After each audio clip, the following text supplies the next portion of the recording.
show today. Many of you would know Carl. He's a local celebrity. I think most of Zimbabwe would identify him as a comedian, but he's so much more than that. And I think one of the things that you're going to discover from our conversation is that there's so many more facets to this man, and they're very interesting. So welcome to the show. Fantastic. Yeah. Yeah, we came to destroy any semblance of quality you guys have built up over the years. We have been watching you, and we've decided we're going to strike at the core. Absolutely fantastic. Yeah. So as we always do, we start with the boring corner as far as the drinks are concerned. What teetotaling concoction have you brought to the bar? I'm glad to today? say we usually start with the boring corner. That's exactly what we do. So I've taken over your seat, the boring corner. And today we are having a Kericho Gold. And it's a green tea with yasmin. That's another East African beverage.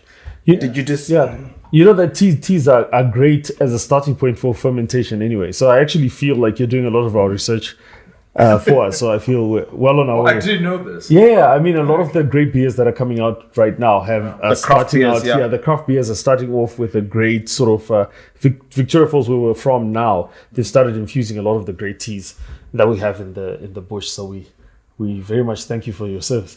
You're most welcome. I think tea has a lot of flavor. Certainly better than beer. I can't understand how people. How much beer have you tasted? Beer. No, I can smell it. So how do you have an I can opinion? smell it, and it's not exactly attractive at all. No, enticing in any manner. Well, look, we have something very interesting today, and I think if you actually smell the cork of this, you will actually I have an agree. I opinion. agree that whiskey and beer doesn't have the same smell. Yeah, well, It's horrible. Beer is just but horrible. not all beers smell the same. But it's horrible. I've never smelled A beer that you good like, tasting but how often do you actually smell different beers? Because usually you're hanging out with us, and we tend to be faithful to particular brands. I actually think that maybe you smelt a lot of commercial beers. Yes. And so maybe if we go back to the proper fermentation of how beers are made, so you look at the little test cases of stuff they've done badly, like the vinegars and so on. Then going into the beers, you might actually find we could convince you. Artisanal beer is actually very different from commercial beer. So what? Because when you're manufacturing beer in hectoliters, like Delta does, you pasteurize it. It goes through a lot of filtration. It does a lot of things that make it economically viable to produce it at scale and for it to last on the shelf for a reasonable amount of time, because it has to. There's that lag between production and it being consumed by the customer. Whereas with artisanal beer, drunkards are not necessarily interested in the smell of stuff. So a lot of the times I actually think that beer serves a bigger function because it's more like a cultural way of bringing people together rather than the actual process itself. The beauty of watching the fermentation process of turning one ingredient into something else. Then yes, you do drink it. But like our history of making like the 7 days and so on, which again, colonially now, like companies came in and they saw what we're doing well, took it out of our hands, put in legislature to protect themselves, and then produced our brews in a commercially sort of driven way. It's kind of taken away the whole idea that we get together on the first day, we start putting, some of the these process. Yeah, but again, 7 days, it doesn't smell good. I mean, it's So I think again, working in rural tourism development, for example, we've noticed like our cultures, we will never actually know how good we used to brew. And brewing preserved a lot of grains. So the way that the grains were used in the brewing process, like we were using the certain stuff that the like mothers and so on would not use to make like the sads or the types of grains they would make. Those would go towards the beer making process. But once we got colonized and they saw that, these guys are making good stuff, right? Like as in we were like the center of trade, which is why you find like Zimbabwe doesn't produce much of its own stuff, but we embrace a lot of things. That's because of that trade route. This is why you'll find cachaça exists as cachaça in South America, but that's because that's coming from this part of of the world, but with an influence coming from the. How do you know? Why are you so certain that it's coming from this part of the world and not us Oh, yeah. embracing it? Yeah, so from another part of the world. Yeah, there's some traits like Just out of curiosity. Yeah, you definitely notice when you travel to Mexico, you literally are like, that's Zimbabwe, but that's Zimbabwe allowed to develop. So you see like the types of maize they're growing, the varieties and so on, and then you start thinking to yourself, they do make sadza, they do make dishes like the feijoada and whatever it is, which are similar to how we are using like pork skins and pork, that kind of thing. So there's a certain element or trait, and so once you go, so we're looking now coming out of Zimbabwe, going towards Angola, going to South America. If you look the other way, going towards Mozambique, you notice Zimbabwe is the part unifying everybody. So definitely there was a trade route coming in through Mozambique. It gets lost somehow because we were colonized from the south. This is the reason why Zimbabwe then has this lack of culinary history, because the very thing that was good about us is what was taken out or taken away. Zambia is very strong, Zimbabwe is very weak from a culinary perspective. But if you see the thread, you will see that there's Mozambique, absence of something in Zimbabwe, then Angola. Then you ask yourself what happened in between, because then in South America you see the same thing, and when you look across from where the traders are coming in, so it's quite an interesting thing to kind of study where things that were taken out, and you see these big companies that we're talking about. Why then do we have such a big sort of like cane spirit and so on, all this ethanol that's being produced and being made into these spirits?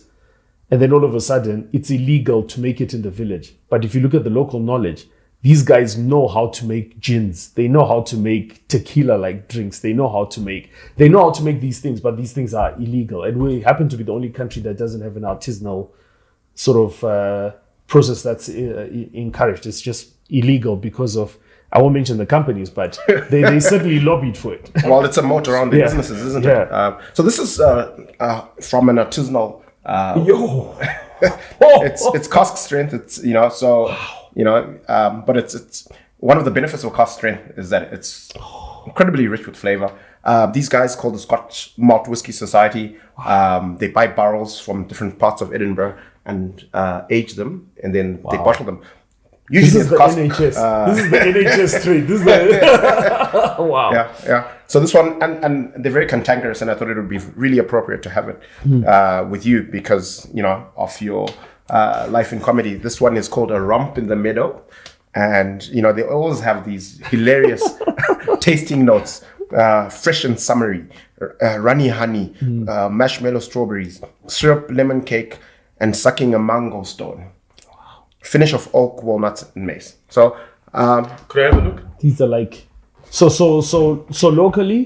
locally, what I would get from that is like matamba. If you've ever tasted them when they really have sat on the ground, the first time you break them open, it gives you this sense of like walking around in the bush, the local sort of fruits that you have on there once they're fermented. So the marula, the matamba, and any of those local fruits is what you actually get in there. Just pretty insane. Yeah. This is NHS definitely. I feel like I remember my nursing days, like when the theaters are opened up. This is actually exactly. This is pretty cool. Wow, that I've never tasted anything like this. This strikes the tongue and just like. It's good. That's. Do you know what? I actually feel bad for everything I've been drinking this week. I really feel like I need to apologize for everything. That's pretty amazing an experience. I think that is we traveled from Chimanimani in this car that had very little fuel on it. Yeah. And so every time it went uphill, I think the fuel ran away from the tank. This is what it actually feels like as the fuel sort of evaporates in there. This is very nice. So it would lend itself very well. Funny enough, as a dessert. It's very sweet. I would have this as a dessert. Like you put as a nightcap after a nice dinner and sweet dessert. Yeah, well, I'm glad you like it. Cheers. No, cheers. This is wow. I could smell this all day. This is like So I'd put that in your tea. That explains a lot. Fantastic. So we make a lot of fun of humanities here on the show. We think that, if you're an adult advising a young person coming into the world, thinking about what to do at university, we're all about STEM, we're all about business courses, things that can actually lead to a career where you'll make a bunch of money. And to the extent that you like literature and art and that sort of thing, you're always free to pursue such a passion. But one of the things that, in thinking about having you here, that I've been looking at is the entertainment industry. And it's huge, So if you look at the Motion Picture Association of America, they pay $186 billion in wages. J.K. Rowling, the author of the Harry Potter books, she's done more than $1 billion in book sales. And I think the world's biggest YouTuber, Mr. Beast, his net worth is $500 million. So there is a lot of money to be made in this space if you have talent. So my question is, when you think about it from a Zimbabwean context, when you look at the rest of Africa, we don't seem to have a big entertainment industry, certainly when compared to South Africa or Nigeria or even Kenya. And the artists that do well tend to emigrate. So what is the issue? Is our population just too small and we don't have enough talent, or there's not enough capital? What is the state of our entertainment industry? I think in a lot of cases in Zimbabwe, I think we've gotten to a point where everything has become very political in terms of our solutions to anything. We've stopped actually thinking about we talk about it a lot in our business in terms of the fact that we're now at the state where we're trying to sell common sense to people. Firstly, our numbers don't make sense. So it only makes sense to export our artists. There's no artist in Zimbabwe that has ever been popular without any export aspect to what they're doing. So whether you look at a Japres or you look at a Tuku, their fame only came because of their ability to stretch out across Zimbabwe, which is to build the numbers out of the country. And so that is one aspect. The second is how the entertainment sector is set up. So where does the money actually come from? So, and why is the money even there? The money doesn't come, as much as people want to think about it, it doesn't come from the album sales. It doesn't come from the book sales. It comes from the pre-financing.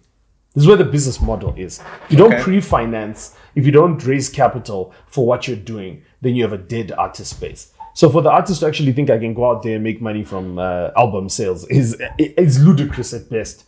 And you see that a lot. So for example, I get compared a lot within the local comedy sector, but a lot of people don't even know that I haven't been active for about 10 years. So why locally? So why is it that comedy has continued to pay my bills? Why have I been able to do what I do without comedy being my bread and butter locally? And that's because of the external markets. The fact that I can plan in a season to do my Southeast Asia tours, or I can do US, or I can do any of those countries. And that actually comes from the fact that the pre-financing model is very important. So I do a lot of activities that build up a lot of, it's like pre-revenue, right? So people come in and they say, well, Carl is giving us something, so let's give him money, then he can do what he does. So I don't have to worry about how many people come through the gate. So I can leverage a lot of different things. So I can do a lot of television work, which doesn't necessarily pay like now. What it does is like it gives you exposure. It builds brand awareness. Yeah, absolutely. And then you can take your time to really choose which sponsors you want to work with, rather than say, I have a deadline of a show that needs to go on television on the 1st of November. And so therefore you just go with any and every sponsor that comes in line. And then also to be able to look at your business on the side, like what are the things that really pay your bills? So the work that I do in tourism, again, it's a pre-financing model. There's no way that I'm going to be producing a cookbook with 200 recipes, on book sales. There's no publisher who's going to give me the money to do that. Mm-hmm. And so I have to choose a business model, which is to go digital, to look at the fungible aspect of my business. So I'm selling my book as not an NFT, but I'm selling it as a fungible token. So I'm saying invest in the book. It's going to be valuable if your face is in the in the book. So the pre-sale becomes. So again, this is missing in our entire art sector, is the fact that we have discussions about the art sector. It's great, but quite often we're having it with artists that haven't understood the the context. It's almost like bringing 10 political parties and your two main players are not actually there. You want to discuss with the political parties that just have like a one-man show. How is that gonna help? So in the art sector, why do you bring the least successful artists into dialogue about where the art sector goes when you should be bringing only the top 10 to discuss where the sector goes? Because the only reason why we know about Zimbabwean art sector are the successful guys, and the successful guys have exported successfully what they do. Yet we are labeled as unsuccessful because we're measured by the unsuccessful artists. There's unsuccessful supermarkets, but you don't see them in the same platform as the big supermarkets. So when the big issues are being discussed, they're not discussed but with the guy who's failing to run a supermarket. So why does that happen with the art sector? That's the reason why we have that impression, because we have not measured the art sector according to the successes. We've measured it according to its failures. But to push back a little bit, isn't part of the problem the fact that the guys who've succeeded then don't come together and as a community and say, look, you know what, we've done it. I know that for every youngster who actually breaks through and does well, there's probably 10, 15, 20 others who are just as talented or even more talented, but they don't get access to the opportunity. So, you know, let's build some structures where we can reach out, we can identify the budding artists, and we can empower them so that, you know, there's a pipeline and we can grow this community and it can thrive at the next level. So I mean, let's look at the platforms. I had a big issue with one of the banks here in Zimbabwe that decided to call artists to come and discuss what their successes or failures were. It's one of the biggest banks that we have around. And I remembered very well that during that particular function, they discussed other aspects. They discussed trade, mining. They talked about all of these things. When it came to the art sector, they wanted to do it during the lunch break. And I remember the CEO saying, well, hang on, let's wait until everyone's had lunch and then let's do it after the break. But the very fact that that's how they were thinking about it, they didn't get the best of us. That's the first thing. The second thing about it is that look at where the discussions are. So I remembered when our one of our line ministers came or was appointed a minister, and the first thing that they did was to talk to us as artists who are struggling with COVID, like what's happening with COVID. You know, the artists are struggling. My question was, you know, Honorable Minister, why the assumption that we're all struggling? Perhaps maybe you should ask those of us who are not struggling what the solutions are. Well, you can't be prescriptive and come and tell us that we're struggling, because there are those of us who are not struggling. There are struggling banks and the banks that don't struggle. So on what platforms? It all depends where you are talking to us on those platforms. How many have met the minister? When have you ever seen the top performing artists? Have you ever been able to measure them? Have we ever seen them? Where have they been? Because what happens is that the media looks at the social media numbers, but social media doesn't tell you the story of what the revenues are. It merely tells you about the popularity. It's almost like saying who's more popular, the person who's naked on the street getting hundreds of people following them, or the person who has 20 people coming to their show paying $200 per person. I'm just giving an example. So I think the way that we measure it... Are we still talking about music? Exactly, yeah. So we're skewed, right? We're skewed on the metrics we measure, by which we measure some of these things. Like we always talk and we say that money doesn't talk. So when you see a lot of Yombingas who are online, you can certainly tell that when they are talking online that they're kind of angling for something they're pushing. That's not money that's talking. We know who's got money. We know how they behave when they have money. We know what people are avoiding when they have money. And that's that little thing called Zimra. So we know it's you're not daft. You're not daft and going out and putting your lifestyle audit for everybody to see. So question that I ask is like, what metric are we using to measure the success of the artists, the so-called artists that we're talking about? And therein is the problem, because a lot of the solutions for the art sector are not being discussed enough. What you're getting is a lot of loud artists who maybe are not doing well. So Carl, I'd like to just personalize it a bit. And first of all, my preamble is on the economics of being an artist. Right? Is that first, it's born out of talent. So the economics is first of all, statistically, people who actually have the talent. Right. Right? Because whether you want to sing, you want to paint, or whatever you do, you need to have the gene. You need to be talented. Right. And that's already, if you use the Pareto rule, that's already 20% of the population. Right. Right? And 80% of us should never even become an artist. It's just not in us, You'd right? be shocked what talent is. And then of the 20%, what they discovered, the economics of artists or anything that's out in the artwork is, you quoted a number of billions of dollars in the marketplace. It turns out that the Pareto rule is even more Pareto than the 20-80. It's something like 1% to 99%. So only 1% make it. Yeah. So when you say the $1 billion, it's like that $1 billion is just going to one person. Right. Right. And 99 who have the talent don't have the commercial success. Right. So if you walk into an airport and you see a book, books being sold, yes, only 20% made it. 80% didn't even make it to that shelf. And of those that have made it to the shelf, only Stephen King's book is being bought. Everyone else is struggling. Yeah. Now, given that, okay, I'm an economist, right? Yeah. So immediately, whether I have the talent or not, what comes to my mind is avoid this industry. Like the probability of success. First, the probability that my talent is part of that 20%. Yeah. I don't know. And this is 20% of the world, right? Yeah. It's like, the odds are really heavily against me. Yeah. And then the probability that I'll be that 1%, and then I'm in Zimbabwe. These are the odds that you're going against. Yeah. Why would you still do it?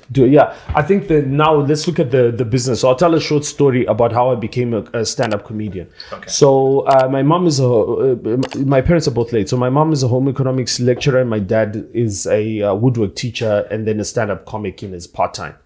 So I get into the advertising field. So, we are running one of the biggest ad agencies in the country at the time. We're handling, basically we're just targeting a lot of the listed companies on the stock exchange. I suddenly get the presence of mind that, my dad could literally be the big thing abroad, working off the principle of get good, get seen, get paid. So if I can get my dad to the benchmark of being good as a comedian, he wouldn't struggle on the getting seen because, from a marketing perspective, I could definitely do that. And that would result in us getting paid.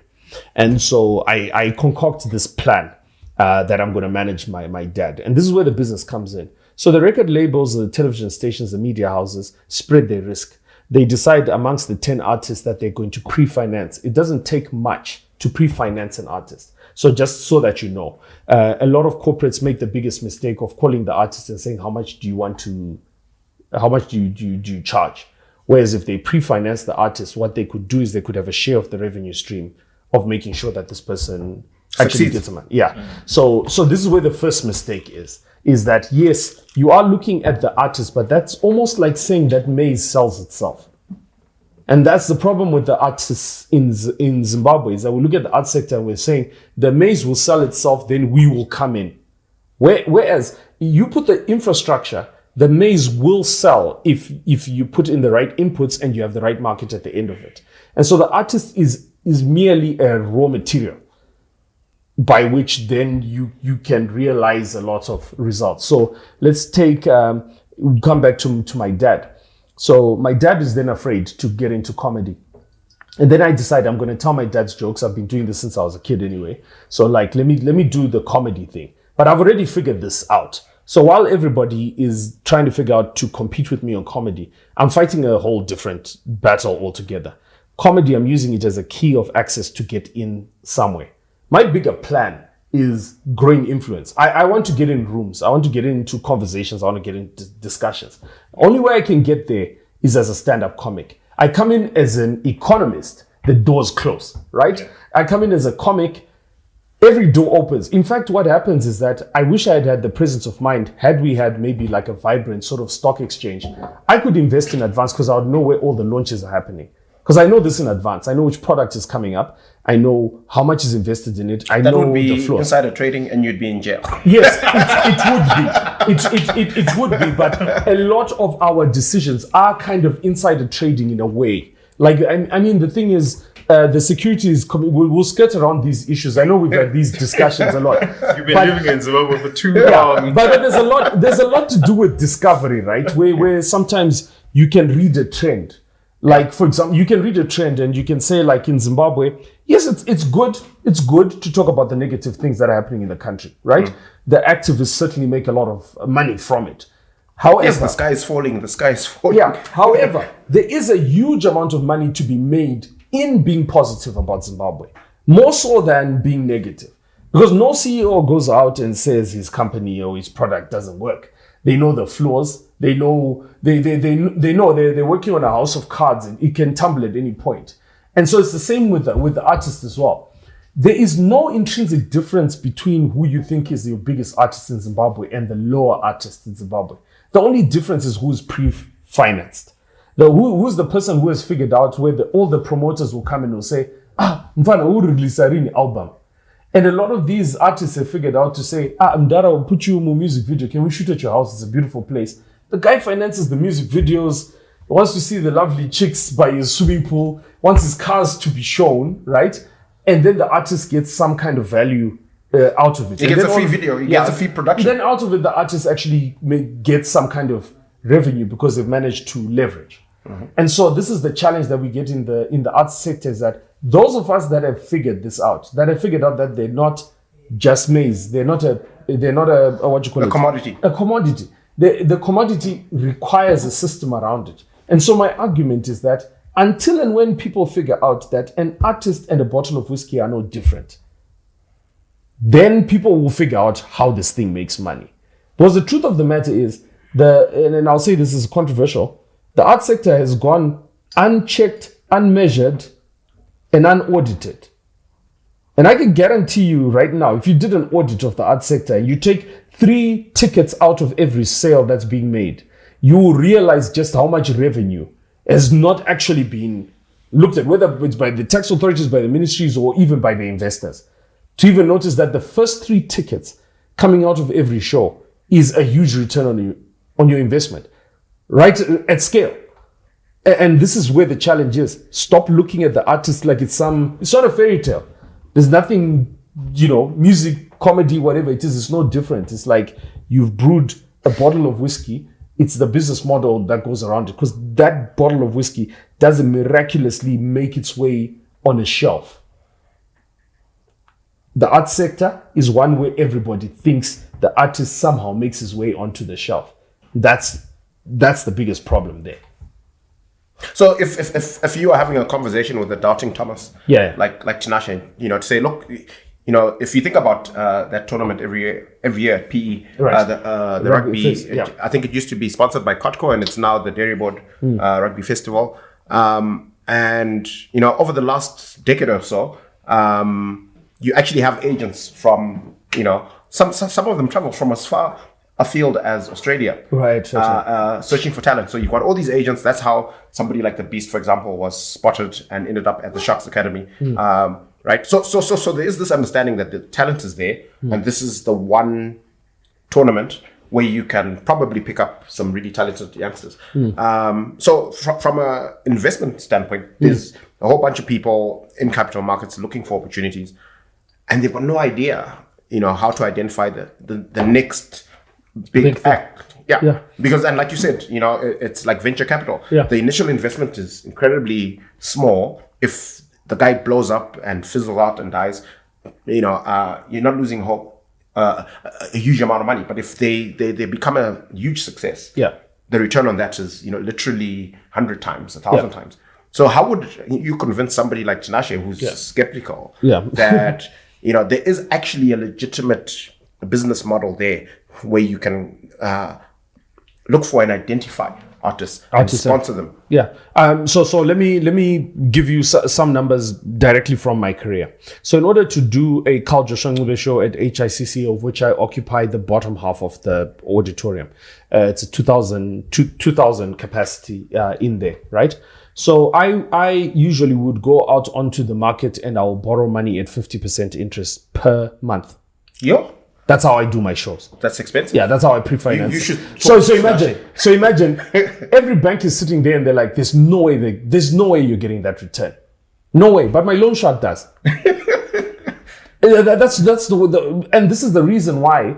This is the reason why you see the very dodgy type investor, the Mbinga, getting into the music video. He knows, yeah. There is no way in hell, guys. There's no way in hell that you are getting Japreza, Makadzi, and all of those guys performing in Kadoma every month. There's no way. The numbers don't make sense. But from beer sales, from, there's a lot of things that are happening around that particular ecosystem that your dodgy investor is getting, his returns are okay. Not only that, but he then has a product on the side that it's like his marketing budget. It's actually much better to loan the project that amount of money because their return is actually going to be great. The challenge is that our banks are very much still in the traditional model of maybe speaking to someone who can give them the projections. But to be honest, it's the same thing that, like, for example, the same artist will probably get pre-financed by an NGO or donor who will pay them enough money to be able to do their tours or their shows because of what the donor is getting. So again, when you're an investor coming in, if you had actually positioned and you had said, I'll put the argument in place, buy a house, buy a car, stick 10 artists in there. Because Korea is doing it. To put 10 artists in there, then every weekend just run shows at your own restaurant, at your own venue. All of that infrastructure is already, remember, you're already paying the bank anyway. But I'm saying that every week, the returns that you're getting, it actually makes more business sense than putting a tenant who's paying a monthly rental. Because think about it, the record label owns the venue. This is why, like in Las Vegas, they own the casino, they own the restaurant, the hotel, and everything. Then all they do is get the big acts to come in.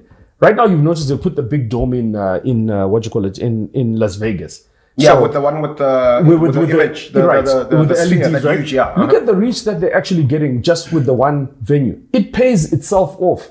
So I literally struggled to get. I think we're looking for $50,000 to build a venue in Victoria Falls. And our argument was that Victoria Falls switches on and switches off every day. So put a show every day. If Carl is already telling you that in a bar, when I pass a hat around, I get $500 without charging a gate.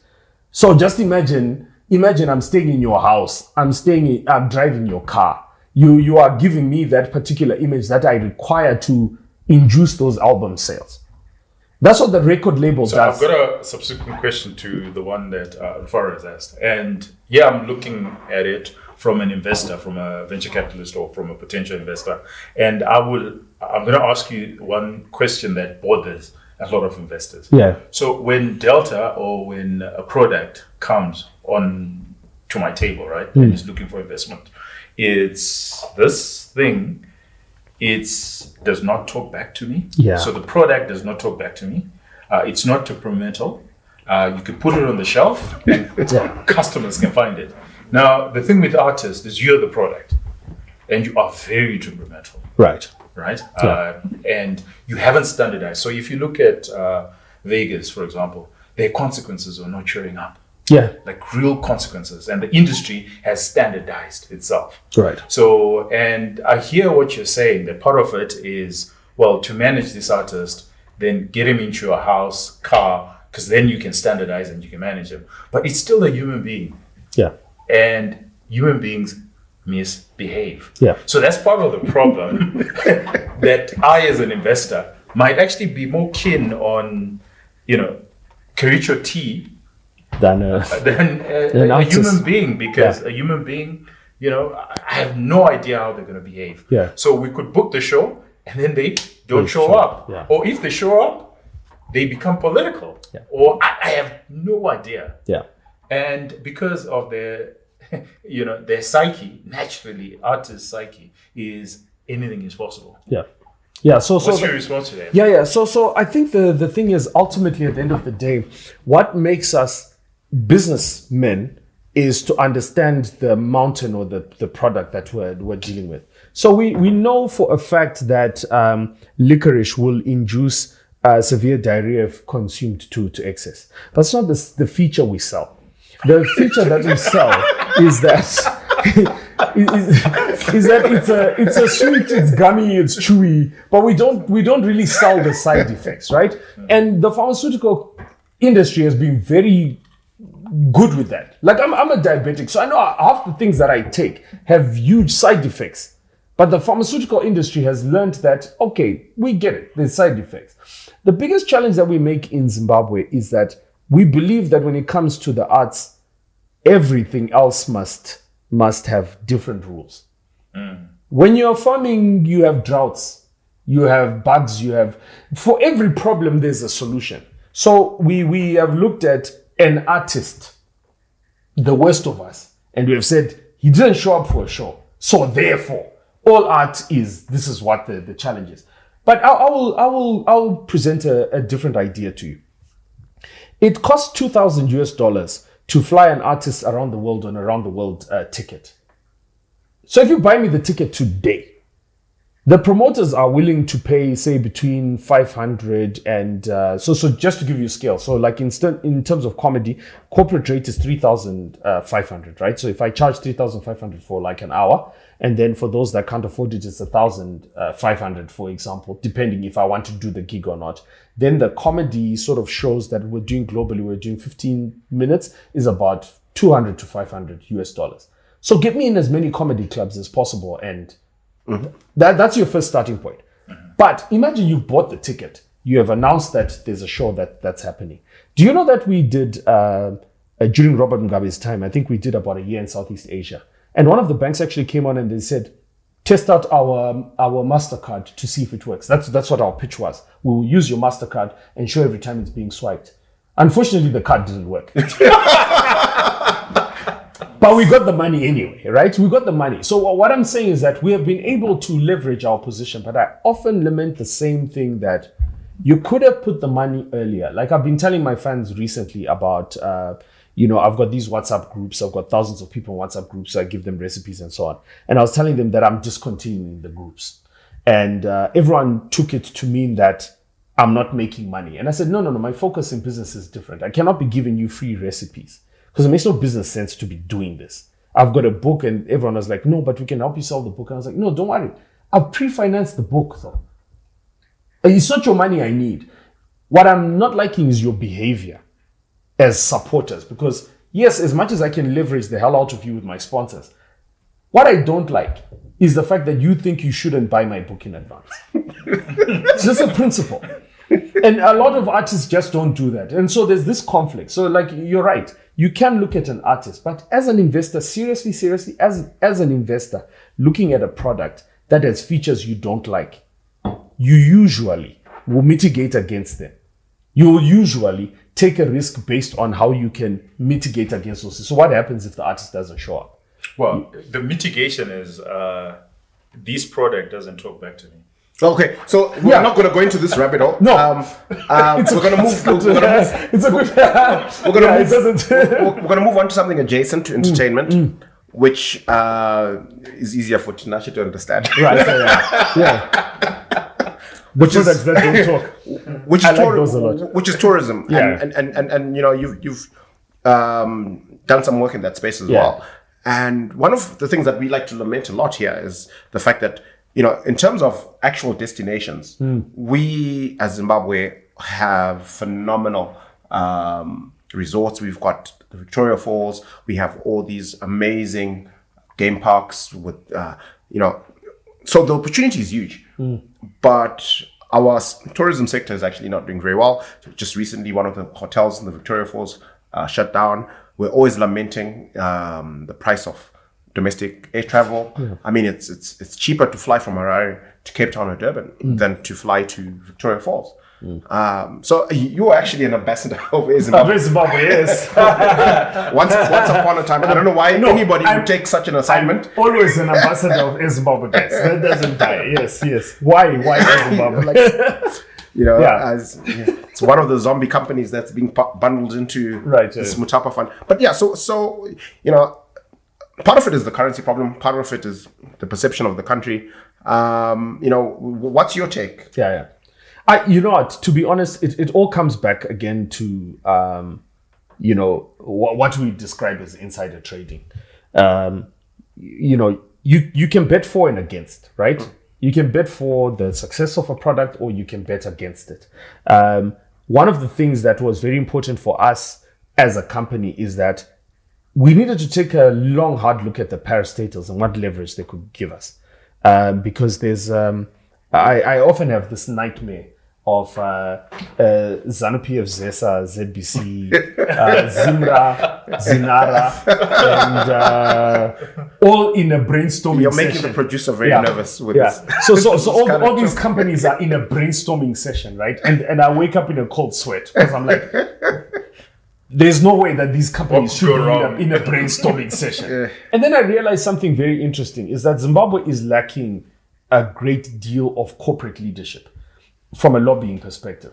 There is an opportunity because you see, for every bad thing that you see happening in Zimbabwe, it's a bad idea from an individual to these institutions. Someone has sat there and said, well, we should do this. And someone said, great idea, right? But what could happen if good ideas were given the time in there? And so our deal with Air Zimbabwe was not just about how the company was performing. It was about the need for a national carrier. When I'm performing abroad, I'm the only comic who's there who doesn't have a national carrier. And that is a bad thing from a bookings perspective. It makes me look bad to come from a country and someone's coming with Uganda, someone's coming with Kenya, someone's coming on their airline to a gig. And then I'm the guy who's showing off that I came in with South African Airlines. Like it doesn't. But if you decided that you're going to go everywhere with Air Zimbabwe, it would limited. So to a great extent, I believe that in the cycle that we've been doing work with Air Zimbabwe, there have been some very good things that have happened, right? Now, they could happen because of bad reasons, I don't know. But I know that Air Zimbabwe was one of the only airlines post-COVID that did not scale back on what they offered you. So you got your meal on the flight, you still got drinks and whatever, and you weren't paying for them. Now, that's a whole other discussion. But from a marketing perspective, it was still a great thing for our domestic airline because they were outpacing the other local carrier. They were leaving on time. They were getting to Big Falls because the advantage of using the one plane, that plane was needed in South Africa. And then that plane needed to go. So to a great extent, they kind of were a self-fulfilling prophecy of their problems, right? And I liked that about Air Zimbabwe. But what I liked even more so was the conversation around the new airport. So all of this was happening all at the same time. And so what we wanted to be was part of a success story, a happy story, a healthy story. Even if the story could end up being a bad one. And I think Zimbabweans are, you see, we tend to not want to be associated with something because it's bad. But sometimes also good to be seen as a person who's making an effort to make the bad look good. Because as a consultancy, my other companies loved what I was doing for Air Zimbabwe. They loved the fact that they could see, oh, there's negative, but oh my gosh, what are you doing there? We like that. We like whatever it is that you're doing. I flew on Air Zim. I got a good experience, but hey, I'm running this company. Can you guys do some consultancy? We're kind of going through a bad PR spell. So there was a different approach to it. Like positive imagery sometimes is a good working thing for us as a business. But at the same time, I also, as a Zimbabwean, needed to show people that it's okay. I lived in England. It's okay to support a losing team. It's okay. It's really okay. Like I've been a Liverpool supporter all my life. We know how to do this. You're an Arsenal supporter? Yeah. Used to be. Yeah. Formerly. Yeah. But to their credit, Air Zimbabwe, while I was doing this brand ambassadorship, were leaving on time. They were doing great things at the time. I'm not sure now, but during that time, we were having such a great spell with Air Zim. We would even record when we leave, depart land, whatever it is, and I didn't experience any bad thing. But is that to say that we don't talk about it? Because that's what we've now become in Zimbabwe. So if something is bad, generally bad. Like I'll give you a typical example. ZBC is doing a lot better than a lot of our local broadcasters from a content perspective. When you watch them pound for pound, like content-wise, ZBC is crushing it, right? They're crushing it a lot better because the local guys went into the market thinking everybody doesn't like ZBC. And that's the biggest mistake you make because you don't understand that they're state funded though. They can outcompete you because they've got the pockets to do that. You're a private player and you can't outcompete them because content is You actually have to produce great content. It's a hungry beast. How are you going to pay all of the people? Whereas, Okay, you said something that's very interesting, and I now us to just double click on it. You said it's okay to support a losing team. Yeah, and as a nation, I think there's a particular because you've already spoken to it, which is tourism. So we know what's happening with Zimbabwe, and the bad image it has out there. But it turns out that our tourism sector actually does phenomenally well, right? So it's within this idea that, okay, we are a losing team as a country, but there are these pockets of brilliance that we have. Right. We're still Arsenal supporters, we're still Liverpool or Manchester supporters, and we're still making the revenue. Yeah. So what I'm trying to say in a roundabout way is this, that when you look at the tourism sector, in a good year, it's bringing in just as much as the mining sector. Right. And yet the government and yet the social society psyche would never look at tourism that way. Yeah. And yet if we go on any particular podium and we shout mining, mining, mining, everyone is like, yes, let's go for it. Yeah. Let's give them incentives. Let's do this. Let's do this. Would you say it's a problem of the tourism sector? Because you actually live in Victoria Falls, right? Yeah. How is it bad marketing? Is it and this is again your fault? Like, what are we not doing right? Because Arsenal has been losing for a very long time. Yeah. Although they claim that they've been winning the last couple of seasons. And yet it's a very profitable, right? So why can't that be the story with our tourism? That yes, we are in a bad country, or the perception internationally is bad, but there's this particular sector that we can actually be proud of, and it's very profitable, and it could double. Its GDP contribution could double. It could actually, it's got better potential than we're mining. leveraging only Victoria Falls. Remember, Absolutely. only Victoria Falls. Absolutely. Yeah, I you know what? I think it's actually, I've taken some time to put myself in a very privileged position. Like I said, doing comedy, you MC a lot of events. You speak to the politicians, you attend the conferences, you have a wide range of, like, you see what's actually going on, right? Mm-hmm. The biggest challenge Zimbabweans have is how we measure ourselves. So we did experience a drop, but our drop was not a drop that took us out of the game. Look at how we're being measured. We're being measured as an unhappy country.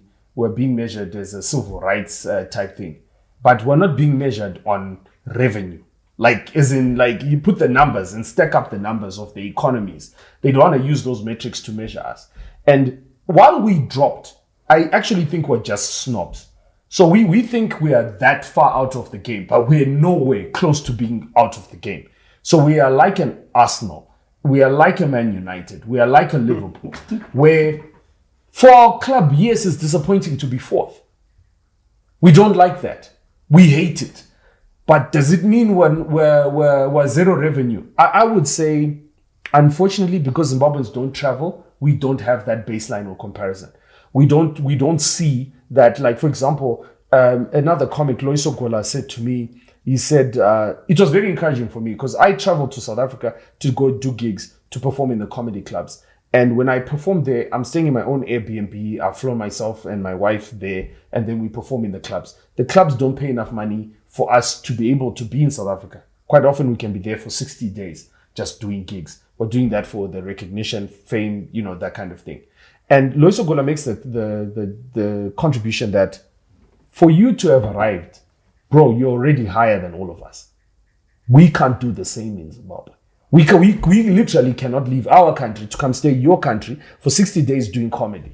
It will kill us financially, right? I think that's what he was alluding to. And he was just encouraging me to say, bro, the effort you're making cannot be underestimated. It's the respect I get in the comedy sector where people are like, we know this bro comes from Zimbabwe. Right. We're comparing ourselves. None of us have traveled to 40 cities around the world. How's this guy doing it? From Zimbabwe, right? And that's because we're not out of the game. take some time to not look at our problems and say, we built a very beautiful parliament. We've got amazing roads in a lot of aspects of the country. That airport is stunning. It's irresponsible to not acknowledge it. It's really irresponsible. As much as we have our issues, it's very irresponsible. Well, the problem is it's the government that is actually not acknowledging what tourism sector is actually doing right at the present moment. Yeah. So while it is true that we're punching way above our weight, yeah, and I think it's actually, it could possibly be the fastest growing because, like you said, we're just leveraging on Victoria Falls. The question I'm still getting to is why can't we change? So you're right, we can change society. Yeah. But why can't we change the policymaker? Is the tourism minister doing enough? No, is the government doing enough to change where we stop looking at mining and we're saying, you know what, as far as mining is concerned, the guys are just still gonna mine. Yeah. You know, whether we like it or not, they will still come and mine. But tourism sector, if we just give it a little bit more attention, it could double its output. Yeah. So I'm going to be very controversial here, and it's one of my pet peeves. Zimbabwe has way too many CEOs spending time on social media giving us motivational quotes.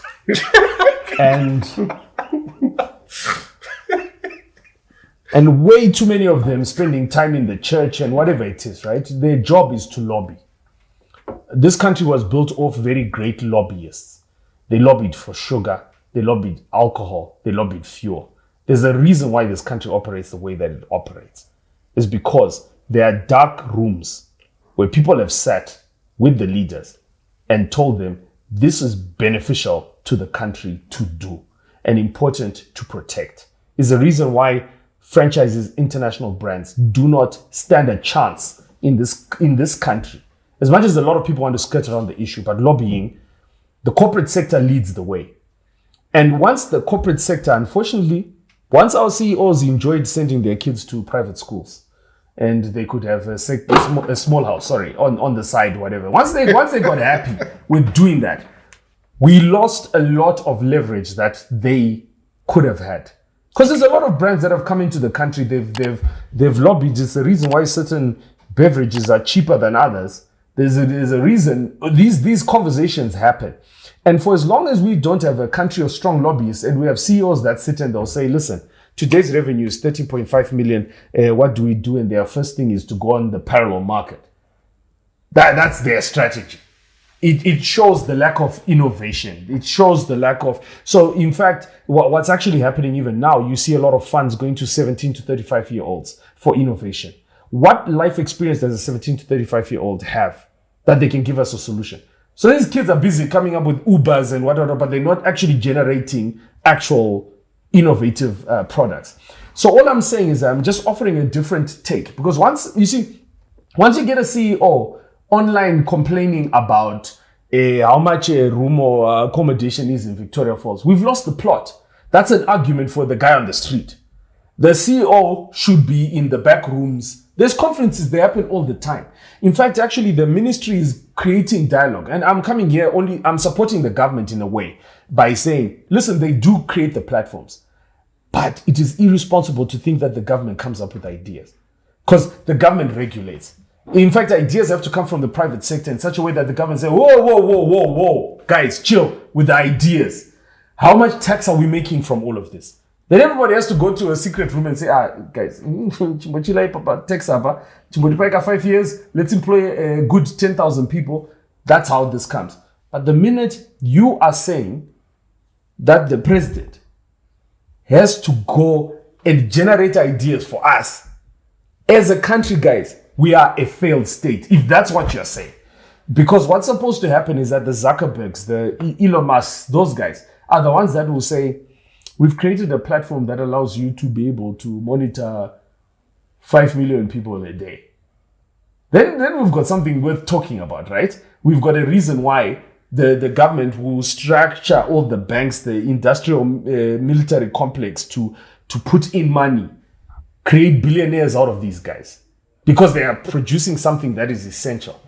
This is lacking in Zimbabwe. So when you look at the tourism sector, it's all well and good to talk about the fact that, because every tourism minister that will come in, the first target is always going to be Vic Falls. How can we maximize Vic Falls? It's a well-invested area. But really, to make tourism work in Zimbabwe, somebody private is going to have to think outside the box and think of the other areas. Why is Kariba down? Why can't we get anyone to Gokwe? Why aren't we thinking about Masvingo? These are the areas that I think the private sector is actually failing. Because everybody then keeps saying, yes, Victoria Falls must be expensive because it's our premium. We have the only World Heritage site in the country. Of course it should be expensive. Then you create what we call tourism light, where we say for the domestic tourists, chimboenda ekumwe, musadma qualifier goenda ku Vic Falls. Because why I'm saying that is, tourism has to be aspirational. Vic Falls was built for an elite set of tourists. Teachers who have a 401k are coming to offload 20 grand. There's no way those hotels are going to come down in price. Because when they go to these tourism expos, they bulk buy all of these tourism products. So we've got no hope in hell of bringing that price down. Because how do you compete with a hotel where someone, your Wild Horizons Shearwater, they have already taken 95% of that person's money offshore before they even land. How are you as a domestic tourist going to compete with that, with that kind of offering? So then we have to create smaller pockets and say, do we have other waterfalls? Do we have other bodies of water? Do we have other places that people can go? Why don't we have a luxury coach going to Kariba? A luxury coach. One luxury coach would transform Kariba. All I'm saying is that our level of thinking right now is like, I think we're leaving too many elements to the government to solve our problems. And I think that scares me. That nightmare that I have every day. So you have this project that you're running with called a Rural BB. Yeah, Rural BB, yeah. And what is that about? Our argument was everybody travels to the village. If we can, by any way, whether it's marketing, coercion, whatever it is that we're going to do, convince Zimbabweans to travel to the village, we've created an economy. If they travel as tourists, if they think more about, and this actually shows how bad we are as a country. We go for funerals all the time and have to struggle with staying in a place that meets our standards. Yet we have all the power to put a blow-up mattress, a mosquito net, to have a comfortable night in the village. We choose not to. Even when you're going to watch a football match or whatever, you pack a cooler box, you pack your best alcohol, you do everything. But when it comes to the village, suddenly your brain switches off. So our argument as a company was, what do we do in this space? And so we looked at the target market. Development workers are staying in the village. I've often had to shoot documentaries. We stay in really bad places. All the embassies are they're trying to do work in the communities. And the people in the community don't actually know that putting a bed in your hut can earn you $50 to $100 a night. They don't know this. You talk to them. The embassies will say, we're happy to pay. But the people don't want to do it. So what we've done is we've liberalized the tourism space by giving people the information. It's a long way going to get them convinced to do that. But as a company, we're like, that is the lobbying that we are going to do. Speak to the government and say, designate the areas around the country in all of the provinces as rural B&B hotspots. Let us put up facilities in there. Let us host people. Let us contribute to that local economy. Even the guy, I live in a village. The guy who's our tuck shop, the amount of money that he makes from me and my wife, because we order stuff like prawns, whiskey, wine, that tuck shop in the village stocks things you would not believe a tuck shop in the village should stock. So my argument is, if I can convince you and your 10 friends to have a timeshare in your village, they would invest. They would invest, especially, again, if there's now a network of people and you can move from one timeshare to another. So maybe someone who's one of your colleagues has a piece of land in Victoria Falls, could do the same thing. Mm-hmm. And so what you've done is you've shifted the model. You're not relying on the hotels. Now you're relying on the villages. You can still get that lower price, but still be able to get a well-rounded experience. But we're not even going into the exchange programs. We're not going into the international tourists who, again, on exit interviews, they are, let me just say again, they are not impressed with our hotels. That's not why they come to Africa. They don't come there for that experience. Give them a 5-star experience in a place where there's chickens running around and Africans running around in that village. Then you've created something. I do bush lunches, and they're $100 per person. And they don't hesitate to pay that. because they get to see me put a pig's head in the fire. They see things that they on bizarre foods that they get to see like in an African village. I even paid them. Are no longer allowed in the Western world. Yes, exactly, right? Yeah. And you see, the thing is that type of tourism is very essential. Now imagine as a policy project. Remember what we were talking about, lobbying. We have to have this conversation constantly with the government. As frustrating as it might be, I don't get frustrated because I know that the government is being used to certain revenue earners. And so this conversation has to go on. We're invested in it to make sure that once it switches on their national strategy to say rural tourism is a thing, that is exactly the level of investment. How many times do we invest in railways and we want our money back in 10 to 20 years? The same can be done for rural tourism. Yeah. So one of my, just sticking to tourism, so one of my lecturers, a very interesting conversation that we had was, it was very illuminating after a lecture, and I went and I was like, you know what, you made me understand one thing that I could never understand. So, Northampton is very good at making shoes. Church is just brilliant craftsmanship. The English are very good at it. Right. And when I pick up a Gucci shoe or a Louis Vuitton shoe, I'm always amazed at just the lack of craftsmanship. And I'm like, but this is selling at double the price. Yeah. So, and she was the first person to make me understand the critical thing. She was like, you know what? The English are still selling a product. The French sell an experience. And that's the difference. Yeah. And it made me understand tourism in Africa, especially in Zimbabwe. So when you compare Kenya or South Africa, Zimbabwe, we sell a product. So we sell the Victoria Falls. Yeah. Whereas what we need to be selling is the experience. Yeah. Like you say, when a tourist is paying 20 grand or 40 grand, whatever it is, what they're coming for is an experience. It's not the hotel room, for sure. For sure. For sure. But it's the entire experience from the time they land to the time they leave. Right? It's the conversation that they're having in the plane as they fly in, right? It's the conversation that they have with the immigration officer. It's the conversation that they have with the guy on the street. It's the entire experience. When you make that entire experience a package, right? So the point of connection could be Victoria Falls, but we could do a whole lot more with Wange and even in the Lower Veld and Manapools, where we create the experience where tourists can come and experience the Zimbabwean hospitality. Yeah. That's what we used to sell in the 80s. If you remember, we're all, we all grew up in the 80s.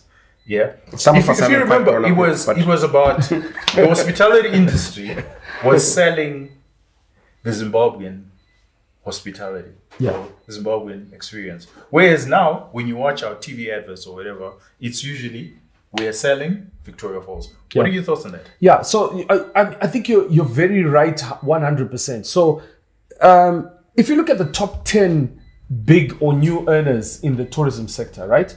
Most of them are actually illegal in Zimbabwe. How weird is that? Street food is illegal. It's one of the biggest booming industries, going trillions of dollars right now. Homestays, illegal, going billions of dollars around the world at the moment. Microbrewing is going illegal in Zimbabwe. Well, what we have done, right? We're so out of touch with what the tourist is wanting, right? That we're missing the point completely. But remember what I said about the lack of lobbying. The government, it's not their business to know this. It's their business to regulate once it's there. Like, it's their business to freak out when somebody is like, guys, this is $1 trillion. Then Zimra comes and says, guys, that's what happens. It's what gave birth to the Econet of this world. Is because of lobbying. It would never have existed, right? It never have existed if Econet had not had the presence of mind to say, okay, listen, at IPO, we're going to use this pension fund to it wouldn't have had that kind of impact that it would have had. If we're waiting for Econet to simply be a product, looking for financing elsewhere, and then deciding that, someone is going to give me money somewhere, like we're not even going to have to deal with the government, it would be a different country altogether. So in tourism, I believe 100% in that. The homestays, that is big money. When you're staying in Victoria Falls, just remember, you are there for the falls, right? Let's remember, Victoria Falls can only be visible when you go into the gate and then you walk around in the Vic Falls. Any other time, you are not seeing the falls. So, by that measurement, if you look at the CIA fact file, Zimbabwe, I think, is the second highest number of airstrips per capita in the world. So it means that in Torashanga, you can fly a private plane and you can take it to Vic Falls. The tourists won't know geographically where they are. And so they won't care. They won't care.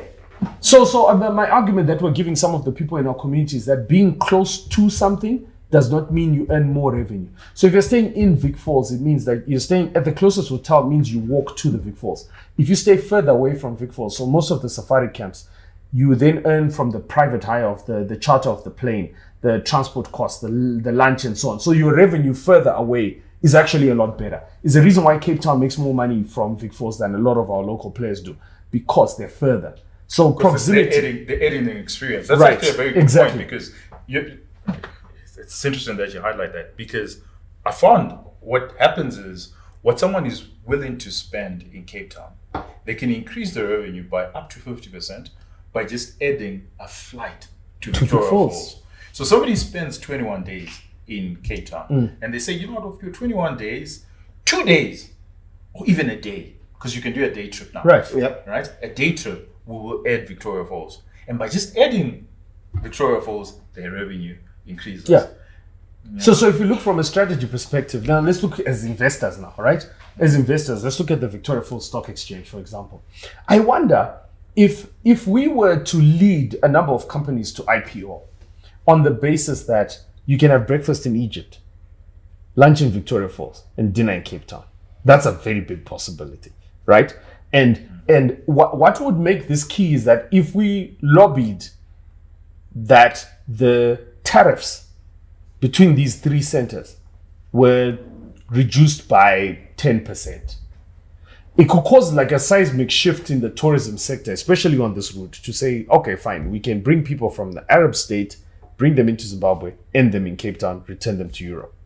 And if we have leveraged that position and we know that, okay, we need a hotel chain that is going to, because right now, the death of the hotel chains in Zimbabwe is so evident. Glaring, yeah. It's glaring. Like there was a point when we literally thought that African Sun was going to take over Africa. And we were quite excited by that.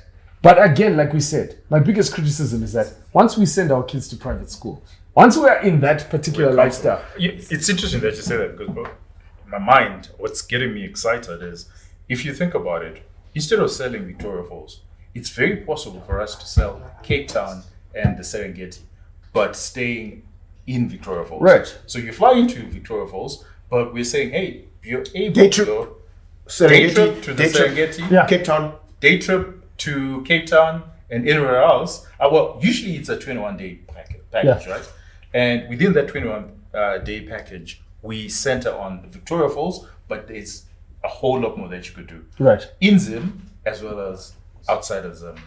Which there's is a lot more which is why it brings me back to the issue that why do we then have the lodges and the big tourism groups in the same meeting discussing the same problems? Because the problems aren't the same. The owners of the biggest tourism operations are not based in Zimbabwe, nor do they attend the conferences. Probably send their managers into those particular arrangements. All I'm saying is that just like the art sector, we suffer the same problem. The producers just let us know that the generator, we're now running on generator. Oh, we're running on generator. So there's a bit of noise. Oh, okay. Background noise is on generator. Welcome to Zimbabwe. Yeah. Yeah. I love the power issue. So this is one of the things where for example, with our rural project, we realized everybody can't set up their rural project. So we set up an app called Fundly, right? And what Fundly does is we've decided to create a repository of all existing funds. So we're like a bank. All existing funds in the country, government, NGOs, donors, you name it, put them all on one app and then try to see which ones can be leveraged to the beneficiaries of the rural tourism, and see where the money is being invested. What we've then realized is that information is such a big thing. Now that I've put all of this stuff, AI has helped me build this app. It's been absolutely fantastic, right? Now I can have key conversations that I need to have. Because in the past, I was hoping somebody else was going to have these conversations. But we're so busy in this political discussion, right? We're busy in the discussion. We haven't even thought about the fact that, okay, has anybody lobbied what it would take for every house to have solar panels in Zimbabwe? Or like, what would that cost? I mean, we put roads everywhere, but I mean, by the same token, we could put solar panels everywhere that are contributing to the grid. Here's what we're doing. We're leaving this conversation to ZESA. I mean, like, it confounds my, like, for me, I'm like, I get it, but ZESA is not the center of innovation in this country. Yeah, for sure. Yeah, so the parastatals, we cannot be, who are the innovators in the space that we are pre-financing to make sure we have something to lobby? Because unless we do that, there was an absence, because this country worked on autopilot, because those that lobbied before us did the job, but there was the next phase that nobody lobbied. And so we're stuck in limbo where we are giving props to people who are online, who are doing great things. We're like giving a pat on the shoulder. Oh, great job, whatever it is. But there isn't that extra extension to say, hang on, let me connect you to the person that you need to connect to. Let me put that meeting together. Let me put that discussion together. That doesn't exist in our economy at the moment. It exists in South Africa. It only took 7 days in Botswana before I was meeting who I needed to meet. Because once they saw that innovation, they were like, no, you need to have a conversation with these guys. This is what they do. And this is the reason why I perform outside the country. Because once I arrive, so what I do, we buy a ticket to Dubai. That's all we do. My wife and I will buy a ticket to Dubai. Then we write to every comedy club within that region and we say, we're in Dubai on this date. You should see the calendar fill up. But they will never fill it up if we're coming from Zimbabwe. Because in their minds, they're like, oh, God, dude, I'm not going to fly in from Zimbabwe. But I'm in Dubai. So what we've done, we've circumvented that horrible tax that makes us fail from doing everything we want to do in Zimbabwe, jump out of that tax bracket, and then go into a tax bracket where the flights are $20, $50, and so on. So sometimes I just think, like, we need to look around this problem, walk around the mountain, so to speak. Yeah, it's quite sad. I think that, one of and it's a pet peeve we've had on the show, we've repeated over and over and over ad nauseum, is that the business community in this country, sadly, for the most part, doesn't have a voice. They understand the problems, and they probably have very good ideas in terms of how to solve them. And I suspect that to the extent that they do meet people in government, they share their thinking, but they'll never actually say it out loud for everybody to hear, so that it embarrasses the bureaucracy that, look, the solution to this problem is there. It's obvious. This CEO has been talking about it for the longest time. Why isn't anything happening? They don't want to create that perception of conflict or have a conversation that then becomes uncomfortable. Yeah. So, you just have them for the most part, they mum. And to the extent that they raise issues or complain about anything, it's always in the politest way. They use euphemisms, We're great orators, let's not underestimate how great we are at speaking, right? And sometimes we love the sound of our voices. I really think we do. But ultimately, at the end of the day, there is the next step of action. And one thing that we have not been good at as a country is action. Like, you just look across the divide. Just look, you see the conference. You see, it's a great conference, right? I remembered we were at one of these conferences in Victoria Falls, and they were talking about like money. They were talking about why can't we get payment gateways moving across. And I said, well, the biggest challenge that we have is, firstly, let's explain how an elephant can move from Botswana freely through Zimbabwe and go out to Mozambique, right? And money can't do the same. Like, how is that possible? It's will. Because the white people advocate for these elephants to move across Africa freely.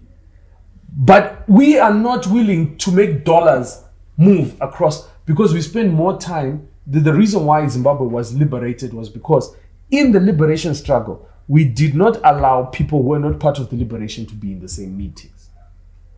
It has to do with who you invite. So you can't have, because what happens at the conferences, we're very happy to invite everybody. But we must now start to pay attention. Who is for and who is against the agenda?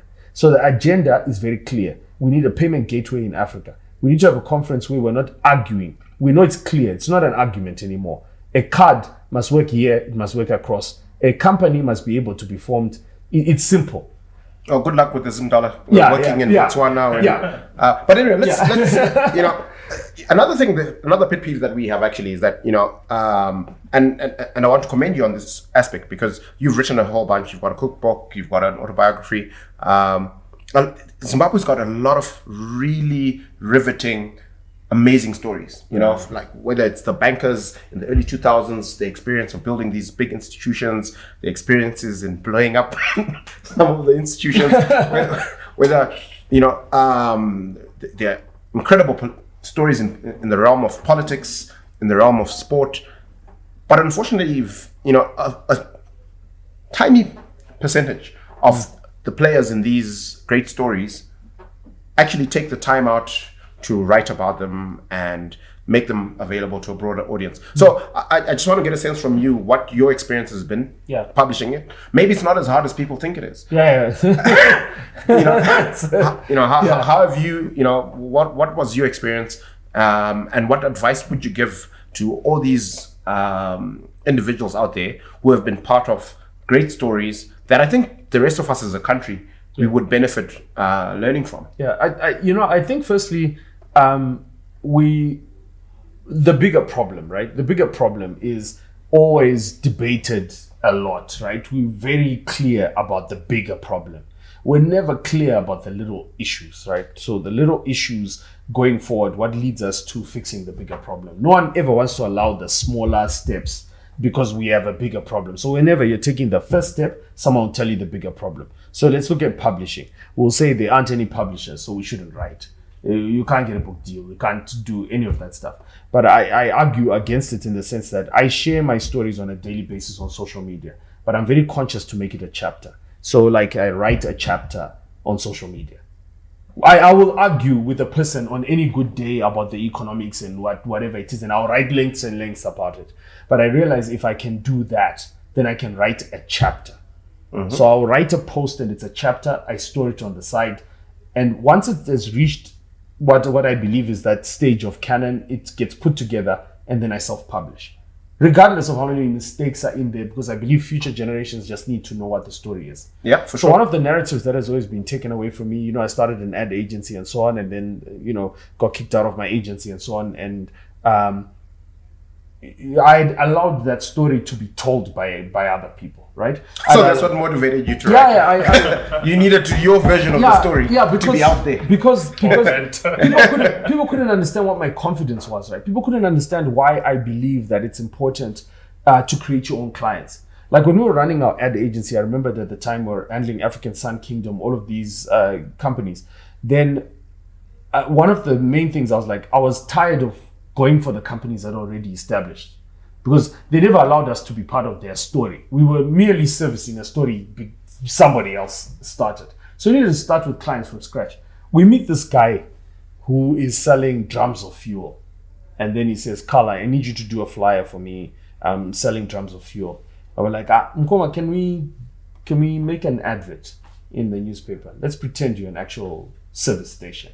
Like, proper branding. Let's just go all out. You've got nothing to lose. We'll pay the first advert. We'll do everything. We did coupon designs. We did every imaginable thing, like we were dealing with a listed company, right?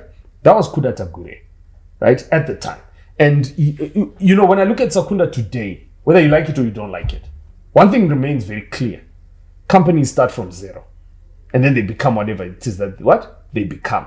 So the power that you could do this with a brand, for me, I started to think, and we're talking like 2004, I'm starting to think, man, I could literally look for companies that I believe could be listed in the next 10 years.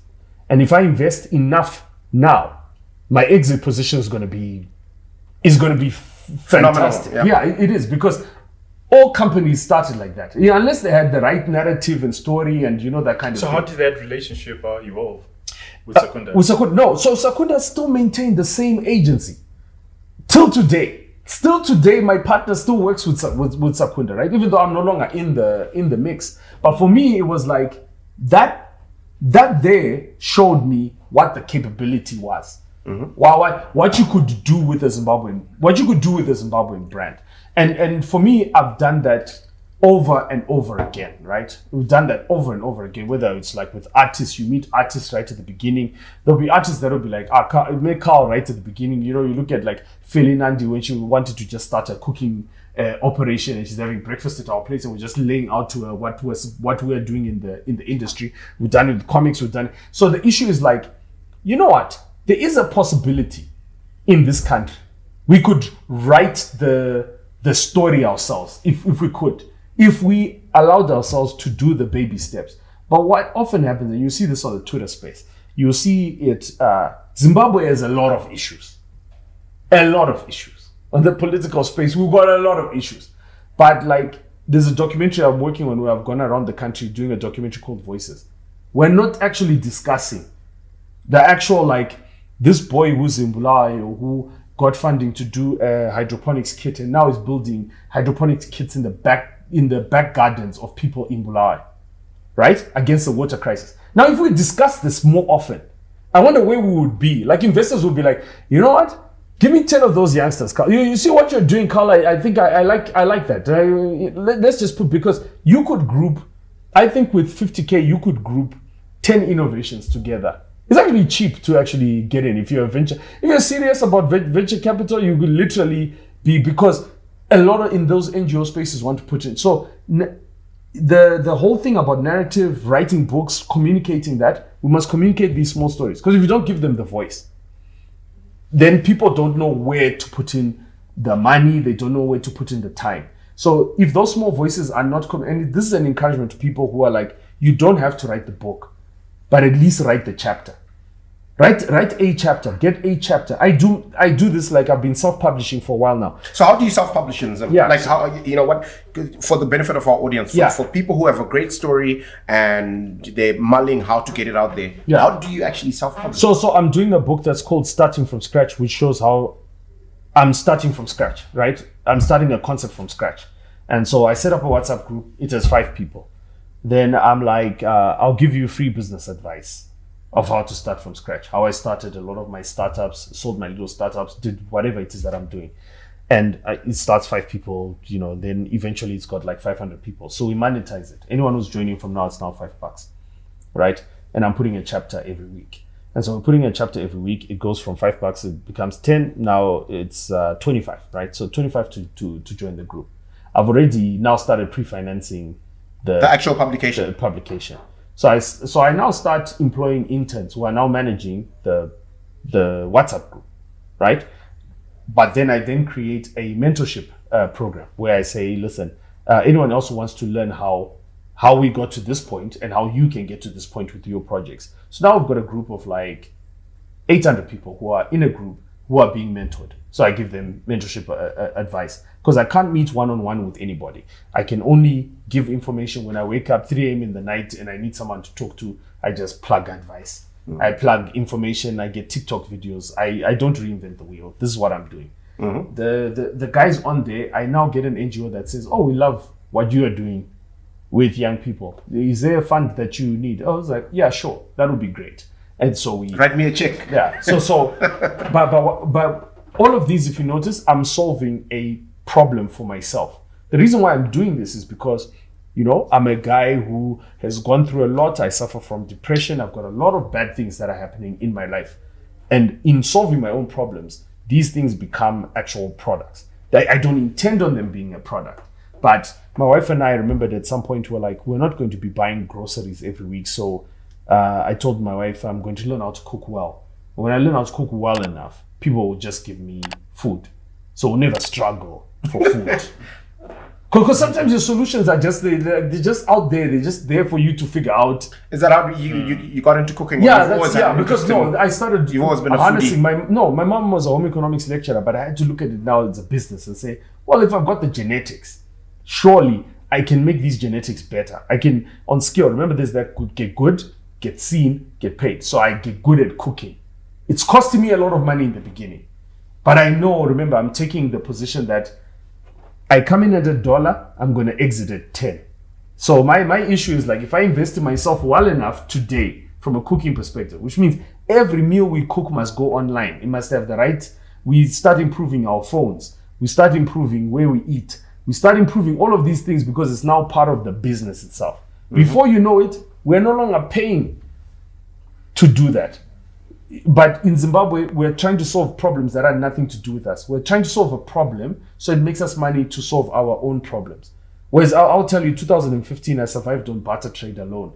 So what I did is I wrote a list of all the things I needed, DSTV, internet, whatever it is, and then wrote to those companies and said I'll perform for free in exchange for that for a year.